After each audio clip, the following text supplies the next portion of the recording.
So I think we're at least sequentially, section 27. This program that you said we should talk to AHEC about has a $2 million appropriation. So that's pretty self-explanatory. Can you explain section 28? I don't know if this involves VSAC or not. It does. It does, and we are going to have very, very similar comments to what I just said about the prior section. So starting with 2 adjustments to the language in this bill, under A6, the definition of loan as it's currently written would only apply to a loan that VSAC had made. And we would strongly suggest that you expand that definition so that it can also include the federal direct loan programs. That's the same comment you made in the last section, right? That's correct. And in that exact same space, I believe,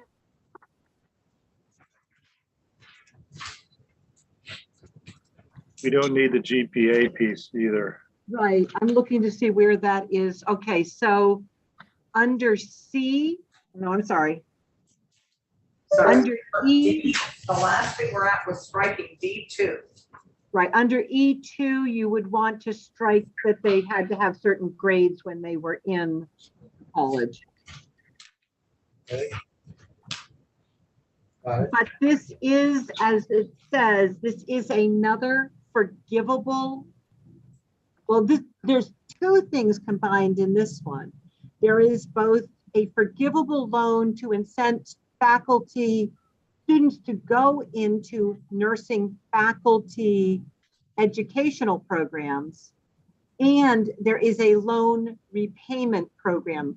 In this particular section of the bill, they combined them together. VSAC would be very happy to run the forgivable loan portion of this, so the scholarship that acts as a loan and is forgiven if the student ends up working as nursing faculty in Vermont. But the loan repayment section of this bill should be aligned to see if it really should be with VSAC or if there is a program that already exists that is similar to this program and that this would need to be integrated with. So you're happy, just as you are before, to do loan forgiveness, but not loan repayment.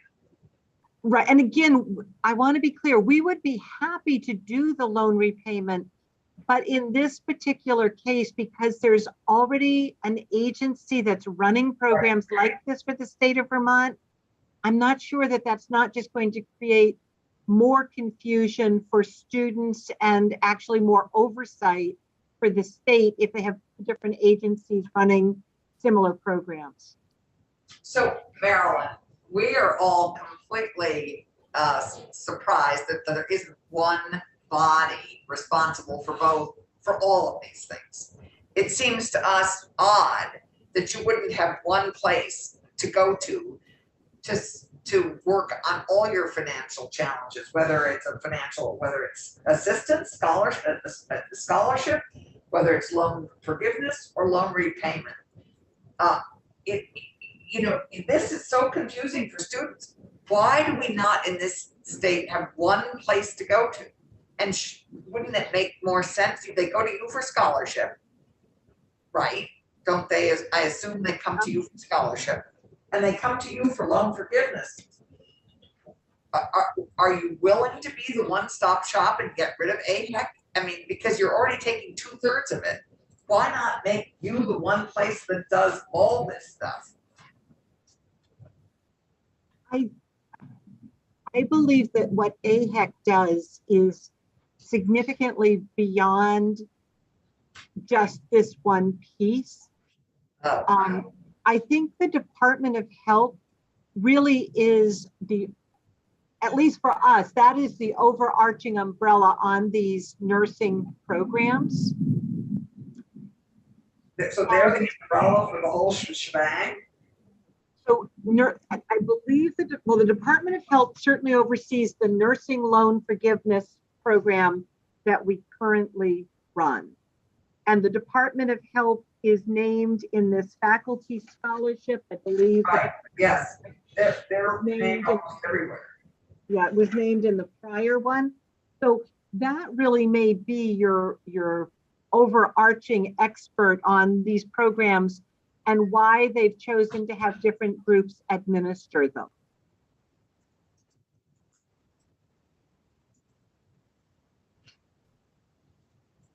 Yeah, I want to be, So so I understand that you were not called into the healthcare committee when they made these suggestions. Have you heard anything that indicates that some quarters of the legislature had a problem with considering AHAC for one reason or another? I have not heard that. Okay. I have not heard that. I should say that we have mentioned to some members of Senator Probst this same issue on these two programs, that you may already have an agency running very similar programs that you at least would want to be aware of and be informed about to see if it makes more sense to combine these than to start new programs. Do you know which senator on Senate appropriations would be in charge of your budget? Senator Baruth. Okay, and would he also, so I guess these sections would fall into his bailiwick. Yeah, okay. Let's move on. Can we move to 29, or we're gonna have, no, that's just the appropriation section. Another 500,000. I believe that is the last section that, oh, wait a minute. Make sure Do you have any idea where that number came from, or how it breaks down into the number of loans that would be forgiven or repaid? No, we do not.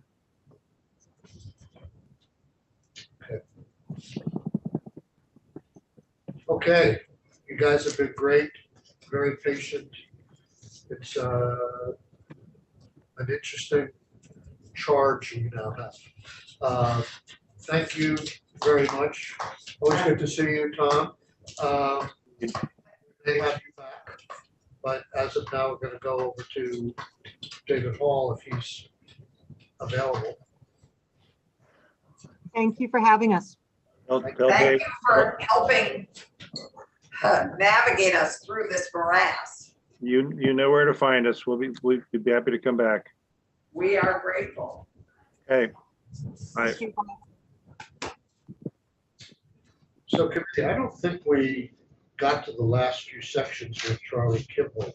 We didn't quite finish. So if David can be with us, maybe we can start with the end of the bill, He so was, get an overview. he was here a minute ago and then disappeared. I just asked him to come back. Huh? I just asked him to come back. Okay. Thank you, Ellis. Oh, I still have to do mine on Friday. Are we still on? You want me to take this offline? Can we get David or? Was that? Yes. Right now, we're currently online. I can take How this was it? offline and get David.